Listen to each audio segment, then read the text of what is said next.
సేవా పథంలో పునరంకితమైన స్వర్ణ భారత్ ట్రస్టు హైదరాబాద్లో వృత్తి నైపుణ్య శిక్షణ ఉపాధి కల్పన కార్యక్రమాలకు శ్రీకారం చుట్టింది. నెల్లూరు జిల్లాలో 16 ఏళ్లుగా సామాజిక సేవా కార్యక్రమాలు నిర్వహిస్తున్న ట్రస్టు ఇటీవల శంషాబాద్లో ఏర్పాటు చేసిన ప్రాంగణంలో 15 రకాల వృత్తి శిక్షణలను ప్రారంభించింది.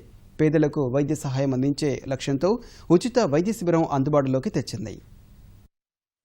యువతకు స్వయం ఉపాధి కల్పన లక్ష్యంగా హైదరాబాద్ స్వర్ణభారత ట్రస్టు నైపుణ్య శిక్షణా కేంద్రాలు ప్రారంభించింది. ట్రస్ట్ సేవా కార్యక్రమాల్లో భాగంగా కేంద్ర మంత్రి వెంకయ్యనాయుడు గుండె, జీర్ణకోశ వ్యాధుల చికిత్సా శిబిరం ప్రారంభించారు.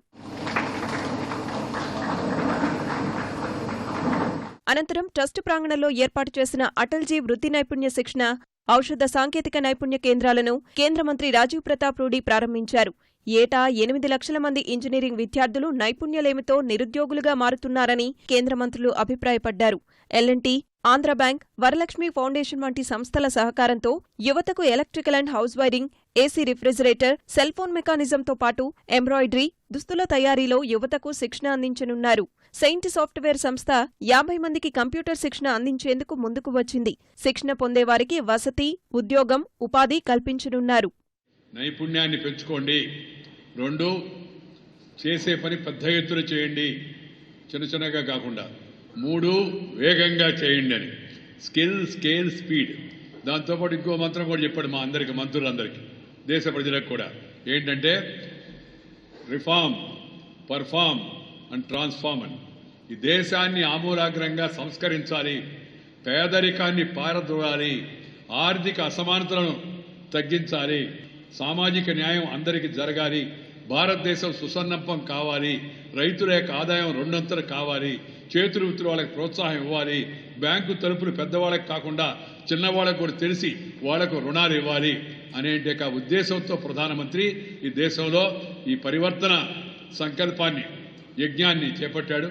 ఇది పేదరిక నిర్మూలన, ఆర్థిక అసమానతల తగ్గింపు, స్వయం ఉపాధి, స్వశక్తి, సొంత కాళ్లపై నిలబడే దిశలో ఒక మంచి ప్రయత్నం అని చెప్పి నేను సందర్భంగా మీ అందరికీ మనవి చేస్తున్నా. ఇటీవల కేంద్రం పద్మ పురస్కారాలు ప్రకటించిన 6గురిని ట్రస్ట్ సత్కరించింది. పురస్కారానికి ఎంపికైన హనుమాన్ చౌదరి, బీవీఆర్ మోహన్ రెడ్డి, ఎక్కా యాదగిరిరావు, చింతకింది మల్లేశం, డాక్టర్ మహ్మద్ అబ్దుల్ వాహిద్, దరిపల్లి రామయ్యను ఘనంగా సత్కరించారు. సమాజ హితం కోసం పనిచేస్తున్న వారికి పద్మ పురస్కారాలు అందించడం స్ఫూర్తిదాయకమని అభిప్రాయపడ్డారు.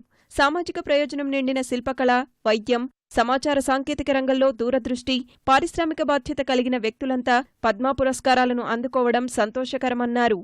In Indian system, education had a distinct bias against skills, and all those who became important mostly were educated, and everyone thought that education was more important and skills became secondary. It's the first time, sir, देश के प्रधानमंत्री ने skill का नया रूप दिखा रहा है और इसके कारण देश में एक चर्चा फैल गई है कि skilling is more important than education.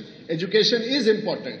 10 वर्ष की स्कूली शिक्षा इम्पॉर्टेंट है, 12 साल की स्कूली शिक्षा इम्पॉर्टेंट है, लेकिन सर 10 साल की स्कूली शिक्षा आपको रोजगार नहीं दिला सकता है, 12 साल की स्कूली शिक्षा आपको रोजगार नहीं दिला सकता है, लेकिन 10 साल की स्कूली शिक्षा के साथ अगर 10 हफ्ते की ट्रेनिंग हो जाए, 12 साल की स्कूली शिक्षा के साथ अगर 12 हफ्ते की ट्रेनिंग हो जाए तो आपको रोजगार दिलाने से कोई ताकत नहीं रोक सकता. ये है स्किलिंग की ताकत. मेरी इच्छा थी घर घर में रेडियो, गांव गांव में टेलीफोन, और 1970s में I was able to achieve that one. उसके बाद जब मैं डिप्टी डायरेक्टर जनरल के होदा में दिल्ली गया तब मैंने नारा दिया है कि हाथ हाथ में टेलीफोन, हाथ हाथ में टेलीफोन, गांव गांव में इंटरनेट. ये भी अभी हो रहा है. इनके लिए 2 ही व्यक्ति, पीवी नरसिम्हा राव और अटल बिहारी वाजपेयी, ये दोनों कारण हैं, और कोई नहीं था. నేను 25 ఏళ్ల క్రితం ఒక కంపెనీ స్థాపించాను. ఇప్పుడు సైన్స్ అంటారు దాన్ని. ఈ 25 ఏళ్లలో ఒక 14,000 మందికి ఉద్యోగం ఇచ్చాం. ప్రస్తుతం 14,000 మంది మా దగ్గర పనిచేస్తారు. కాకపోతే ఈ ఇండస్ట్రీలో అట్రిషన్ ఎలా ఉంటుందంటే ఒక 50,000 మందిని రిక్రూట్ చేస్తుంటాం ఇప్పటికి. ఈ 14,000 మందిని నిలుపుకోవడానికి అనమాట 25 ఏళ్లలో. ఈ వెళ్ళిపోయిన వాళ్ళు కూడా మంచి మంచి కంపెనీల్లో పనిచేస్తా ఉన్నారు.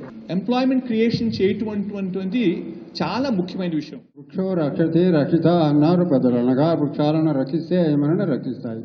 మానవ జీవన మనుగడకు మూలాధారమైన వృక్ష సంపద అభివృద్ధికి అందరూ కృషి చేయాలని నా యొక్క ప్రార్థన. కరెన్సీ నోట్ల పైన ఈ చిత్రాలు రావాలనేది, పిన్ని కొట్టే కాడ వేస్ట్ భూమిలో మొక్క నాటినట్టు ప్రజల వద్దకు నిత్యం పోతుంది. గాంధీ తాత చెట్లు వేస్తాడని పిల్లలు వేస్తారు, మహాత్మా గాంధీ చెట్లు వేస్తాడని పెద్దలు వేస్తారు.